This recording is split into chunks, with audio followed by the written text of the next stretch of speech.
All right, everyone. We will move into another very interesting talk today. So for the next talk, we will have the topic freedom of choice, how metrics enable interoperability and a better chat experience with our speaker, Nadine. She is the founder of Polychat. I met Nadine 2 days ago, and then she just shared with us a really amazing story about Polychat in Matrix Foundation as well. And I believe that Nadine will have amazing presentation and sharing with all of us today. Ladies and gentlemen, please give Nadine a warm welcome. Thank you very much for this very kind introduction. Hello, everybody. I'm Nadine. I'm, as introduced, talking today about freedom of choice and how how Matrix enables interoperability. And my tongue already has a knot in it, but I hope you forgive me. So, starting off with a little bit about myself. I'm a designer. I'm not a technical person. I'm a designer and UX specialist. I'm also a Matrix enthusiast. And in my spare time, I do yoga, and I just learned how to kitesurf. Why am I telling you my hobbies? Maybe you experienced that if you have a hobby and you're meeting people outside your social bubble or your normal social bubble, you are in the need for ad hoc communication. And then you might experience problems like I had recently. In Germany, I have a yoga group, and when we formed, we had a very nice session and very relaxed Shavasana, and then we decided, hey, we feel so good with each other. Let's connect in a chat group, then we can meet outside the yoga, and we'll get to know each other a little bit. Everyone got out their phones, and then we started the argument. What shall we use? Are we going to use WhatsApp? No, I don't use WhatsApp. I don't want to send my data to Meta. Let's use Telegram instead. No, Telegram is not as safe as they pretend, blah, blah, blah, blah. I swear to you, within 10 minutes, all the relaxation was gone. And by now, we still don't have a chat group. Freedom of choice. People choose their messengers for a reason. There might be a certain need for security. There might be a need for data protection, or it's just that I use a certain messenger for my social bubble. I have to admit, I originally installed Telegram for the cool stickers, so everyone has their reasons and needs. Anyway, a situation like that, if we don't have a situation of interoperability here, we have a case of communication impossible, which is certainly not a good user experience. Second example, I was lucky enough to spend my last 4 weeks on Kopangan learning how to kitesurf, childhood dream come true.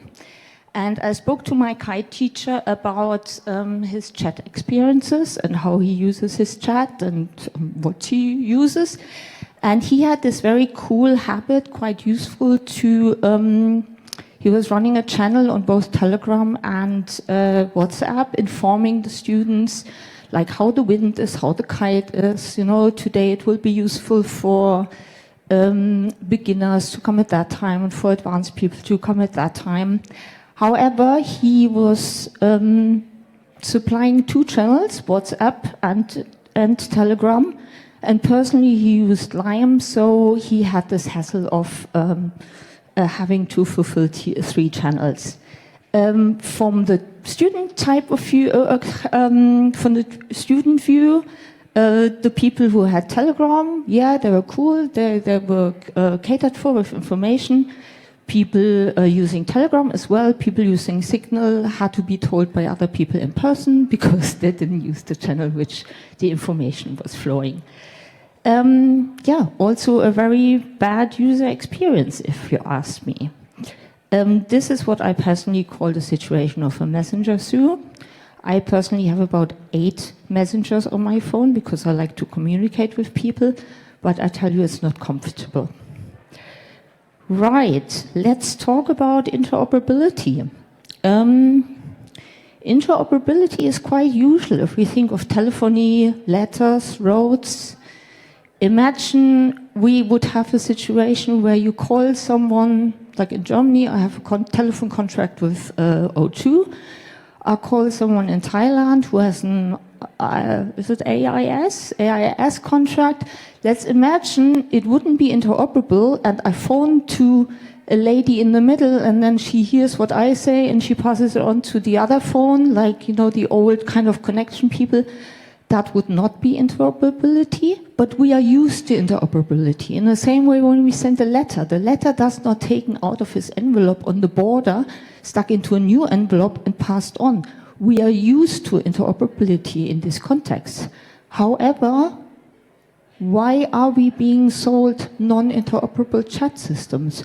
Why are we not demanding and taking for granted, or other way around, why are we taking for granted that chat messengers are venue locked in systems where we can't talk from a WhatsApp account to a Line account? Why not?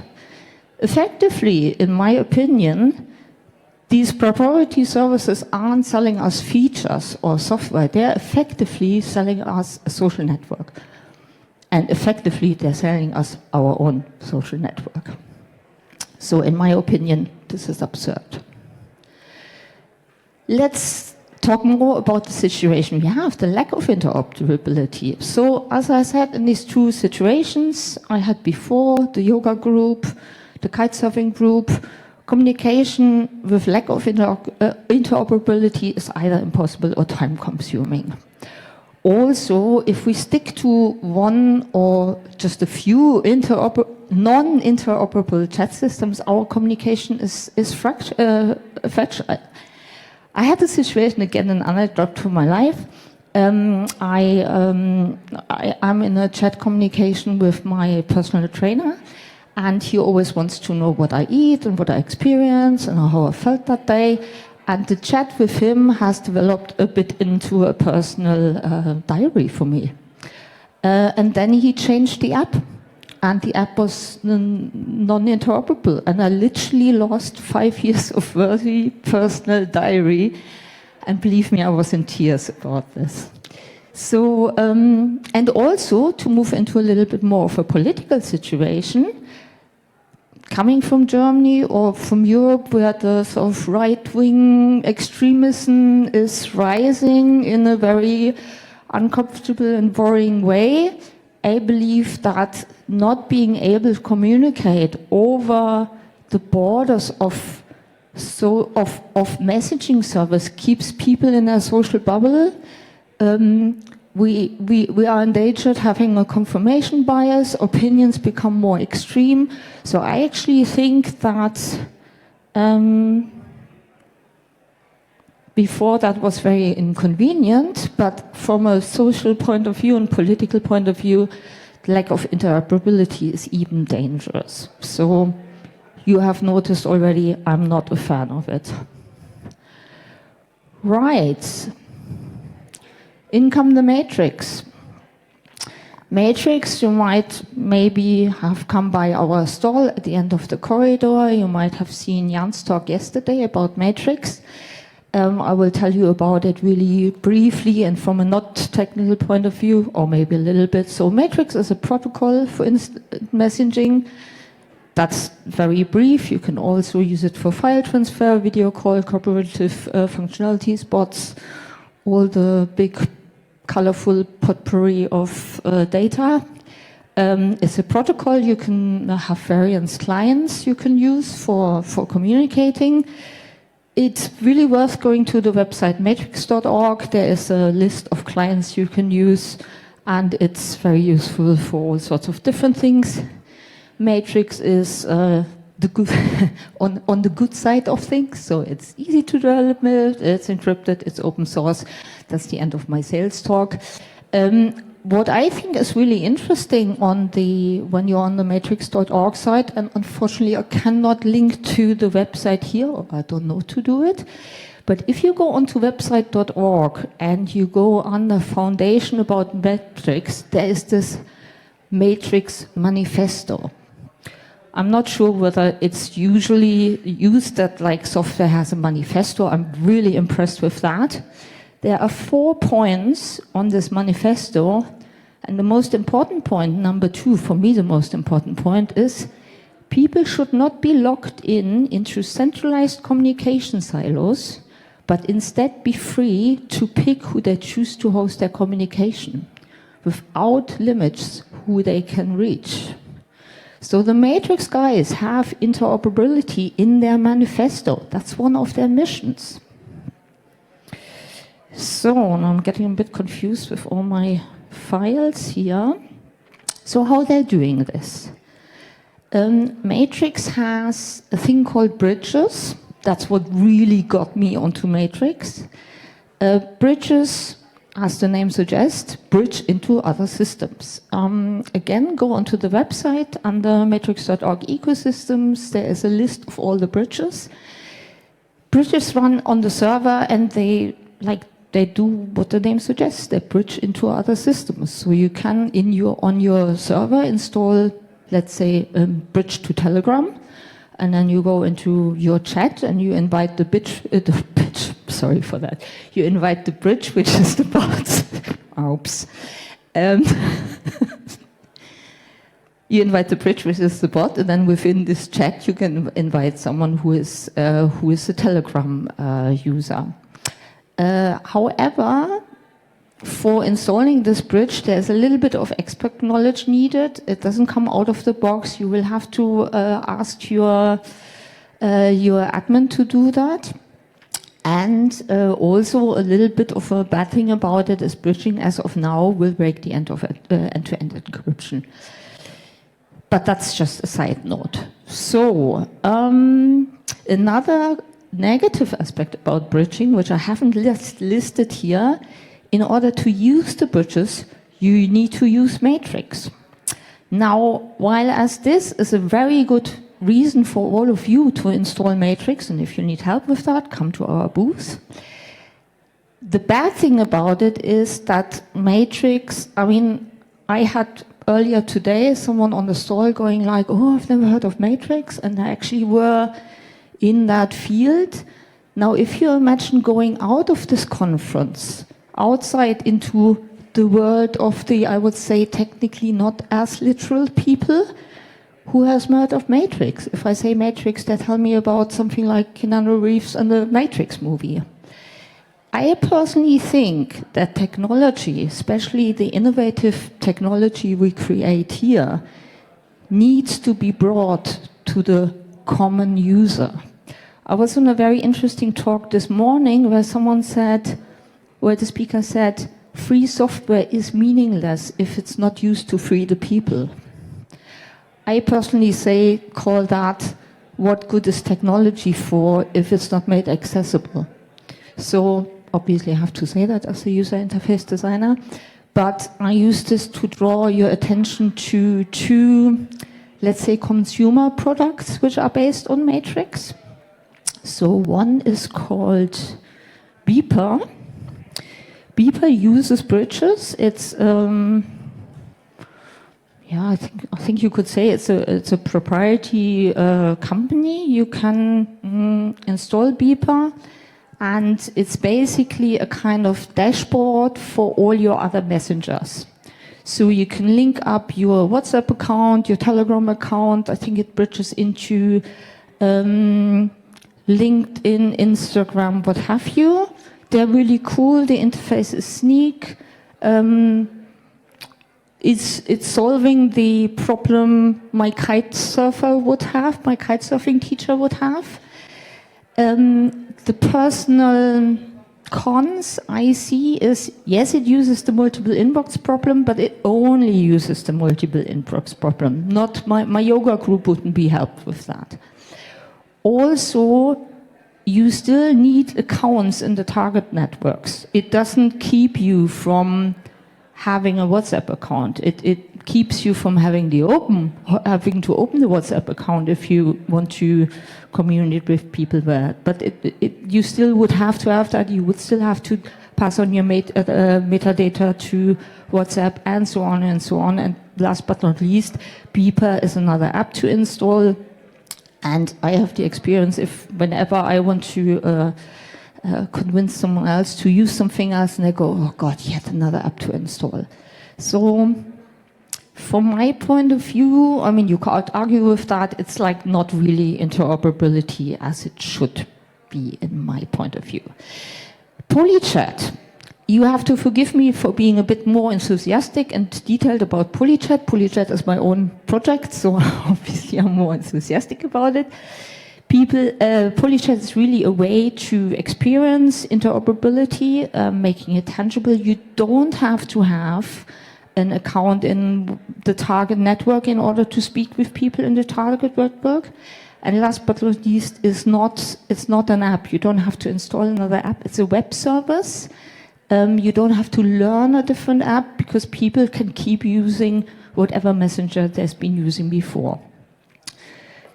The con about it is not functioning yet. It's a prototype, and I'm always looking for ideas for funding or contribution. I will tell you later on how to reach us and to have a look at the code and whatever, and have more details about it. Just really briefly to show you the screens, how this works. So in order to create a group chat, you go onto the website, join.polychat.de. It's not functioning at the moment. You type in the group name, you generate a QR code, and then you send out the QR code to your users, or you actually show it to them and they scan it, like when you're on a one-to-one in one room. Then to join the group chat, people would scan the QR code, they go on the website, they get a number of choices, currently 3, and they can choose whatever messenger service they want to join the network with. They put their name in. The name does not have to be your name. It doesn't have to be the same name in every Polychat. So you might want to use a name which is really, I don't know, in my yoga room, I might be the yoga queen. In my kitesurfing group, I might be the beginner who always crashes the kites. I don't know. You put your name, you click join, and then it actually opens the app you chose, and your whole communication from there on is in the app you chose. And when you speak to other people, you can see that actually, like, they are in there. I mean, again, it's like a mock-up, but you can actually see that people can communicate with their own network. What you see here, and this is another, maybe that's an unnecessary detail. If you want to hear more about Polychat, come to the booth. I can talk for hours about it. It's probably not the right frame here. Right. No talk about interoperability without mentioning the Digital Markets Act. I'm trying to be really short about it. I'm not sure how familiar you are with it. It is a regulation in Europe. It is to break the monopoly, if you will. What I find positive about it is that the government looks at interoperability. In the text, in the law text, it says gatekeepers have to make themselves interoperable. Gatekeepers is defined depending on numbers of users, money, whatever. Effectively, that's Meta. So we're talking here about Facebook Messenger and WhatsApp. I think Apple has winched their way out somehow. The cons about it is that in the regulation, it is the smaller networks who have to apply to be interoperable. So it's actually the effort is by the smaller networks. They still have to fulfill Meta's encryption standards. So for the smaller ones, it's the possible financial expenditure to actually reprogram their encryption to fit into Meta's requirements. And also one of the Meta's requirements is that they still want to have the metadata from and the IDs from the users from the other networks. And that has, for example, followed through Signal as an example, have stated publicly that they will not apply for interoperability because most of their users are, or well, arguably people are at Signal because they don't want to send their details to Meta. Fun fact, Meta and Element, who is like the makers of Matrix, they have collaborated and proved that the interoperability based on Matrix is technically feasible. To my knowledge, the project has not been pushed forward. Meta has opted out to follow up that for reasons unknown. Just leave that here. How am I doing for time? 1 minute. Oh God, I hurry up. So, learnings. Interoperability enhances user experience. Yay. Interoperability is technically possible with Matrix. Yay. But gatekeepers and politicians won't push for interoperability. We have to do it. This is my one but last slide. My last slide is my favorite quote to remind you on your responsibility and impact.